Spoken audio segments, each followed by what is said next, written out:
আন্তর্জাতিক অপরাধ ট্রাইব্যুনাল প্রাঙ্গণে আর্জেন্টিনা জাতীয় ফুটবল দলের জার্সি পরে হাজির হয়েছেন সাবেক তথ্য ও যোগাযোগ প্রযুক্তি প্রতিমন্ত্রী জুনায়েদ আহমেদ পলক। আর সেই ভিডিও ছড়িয়ে পড়তে সামাজিক যোগাযোগ মাধ্যমে শুরু হয়েছে ব্যাপক আলোচনা। সোমবার ভাইরাল হওয়া এক ভিডিওতে দেখা যায় পুলিশের প্রিজন ভ্যান থেকে নেমে আর্জেন্টিনার জার্সি গায়ে ট্রাইব্যুনাল প্রাঙ্গণে হাঁটছেন পলক। এ সময় তার সঙ্গে আইন শৃঙ্খলা রক্ষাকারী বাহিনীর সদস্যরাও ছিলেন।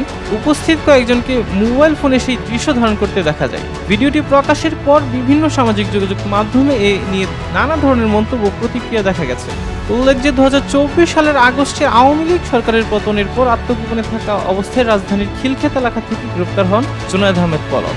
বর্তমানে তিনি একাধিক হত্যা চেষ্টা এবং মানবতা বিরোধী অপরাধের মামলায় কারাগারে রয়েছেন। এসব মামলার শুনানির অংশ হিসেবে তাকে ট্রাইব্যুনালে হাজির করা হয়েছিল। তবে শুনানির চেয়ে এবার বেশি আলোচনা এসেছে তার পরনের আর্জেন্টিনা জার্সি।